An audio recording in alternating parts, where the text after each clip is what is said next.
KIF1A-Associated Neurological Disorder, or KAND, is a disorder stemming from a pathogenic mutation in the KIF1A gene in DNA.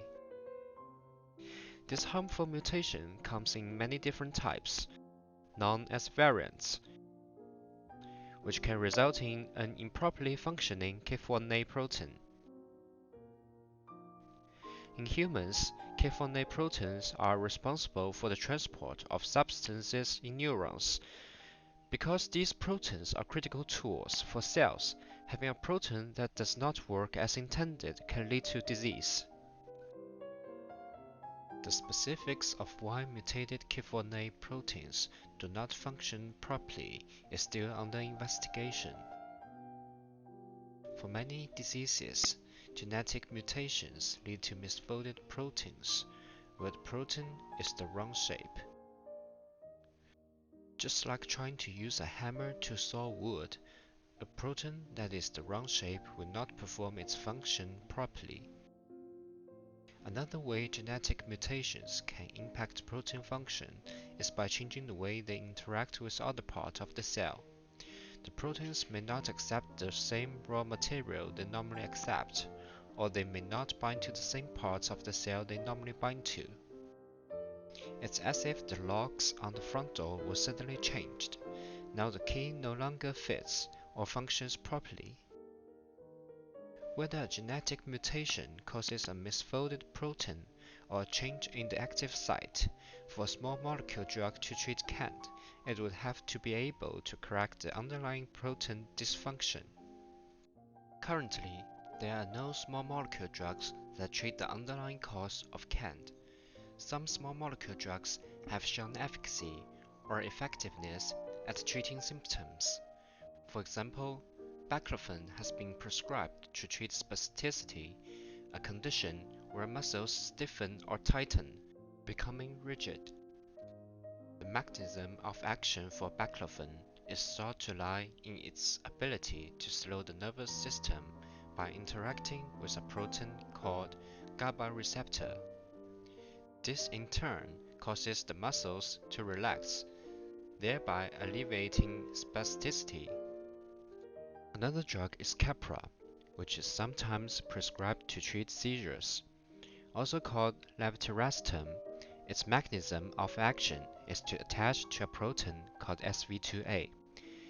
This attachment is thought to help regulate neural activity in the brain, thereby alleviating seizures.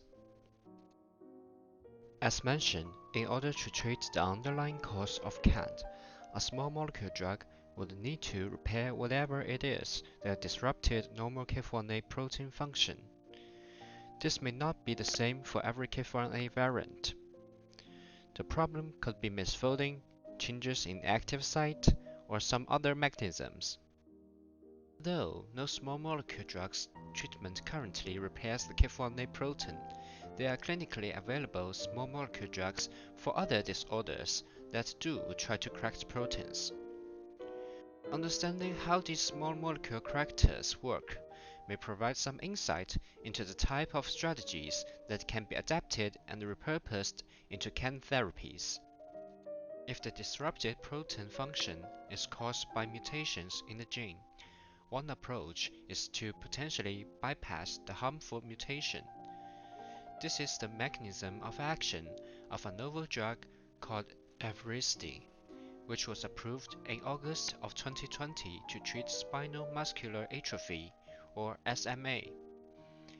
They do not correct the mutated gene, but bypass the mutation portions, allowing for a normally functioning protein to be created even if the underlying genetic information is mutated.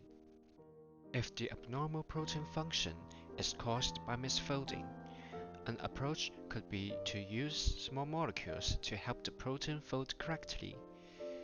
This class of drug is referred to as pharmaceutical chaperones.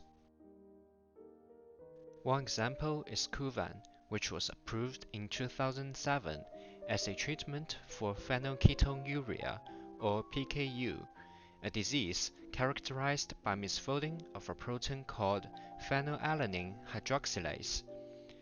The mechanism of action is thought to lie in the small molecule drug's ability to stabilize the phenylalanine hydroxylase protein, preventing it from becoming an incorrect shape, and thereby treating the disease. Although adversity and Kuvan are in no way treatments for KAND, they do provide insight into how a small molecule drug might work to treat the underlying causes of KIF1A-Associated Neurological Disorder, and could create a roadmap of research strategy going forward.